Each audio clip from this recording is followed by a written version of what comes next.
மகனுக்கு இஸ்லாமிய பெயரை சூட்டிய கேப்டன் விஜயகாந்த். நடிகர் விஜயகாந்துக்கு பள்ளிக்கூடத்தில் படிக்கும்போது இஸ்லாமிய நண்பர்கள் அதிகம் பேர். அதில் குறிப்பிடத்தகுந்தவர்கள் பின்னாளில் தயாரிப்பாளராகவும் கேப்டனுக்கு நெருங்கிய நண்பராகவும் உயிர் நண்பராகவும் வாழ்ந்து மறைந்த A.S.A. இப்ராஹிம் ராவுத்தர். இன்னொரு நண்பர் பெயர் சவுக்கத் அலி.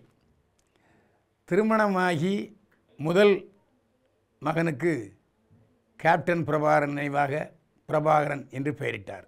அதாவது விடுதலை புலிகள் பிரபாகரன் நினைவாக தன்னுடைய மூத்த மகனுக்கு பிரபாகரன் என்று பெயரிட்டார் கேப்டன் விஜயகாந்த். ரெண்டாவது மகனுக்கு சவுக்கத் அலி என்று பெயரிட்டார். விஜயகாந்த் வீட்டில் உள்ள எல்லாருக்கும் ஷாக்கு. பிரேமலதா பெற்றோருக்கு ஷாக்கு.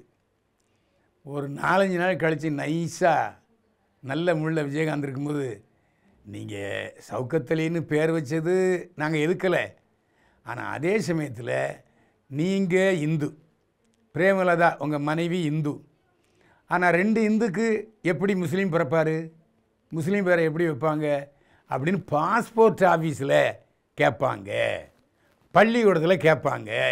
இதனால் பின்னால் பெரிய விளைவுகள் ஏற்படும். அதுக்கு எதுக்கு நீங்கள் காரணமாக இருக்கிறீங்கன்னு சொன்ன உடனே நிலைமையை புரிந்து கொண்ட விஜயகாந்த் தன்னுடைய 2ஆம் மகனுக்கு ஷண்முக பாண்டியன் என்ற பெயரை சூட்டினார். விஜயகாந்த் பல படங்களில் இஸ்லாமியராக நடிச்சிருக்கார். சாதி மத பேதம் இல்லாமல் வாழ்ந்தவர் கேப்டன் விஜயகாந்த். நெற்றி நிறைய தீர்நீர் பூசி குங்குமம் வைத்து கொண்டு இந்துவாக வாழ்ந்தவர் கேப்டன்.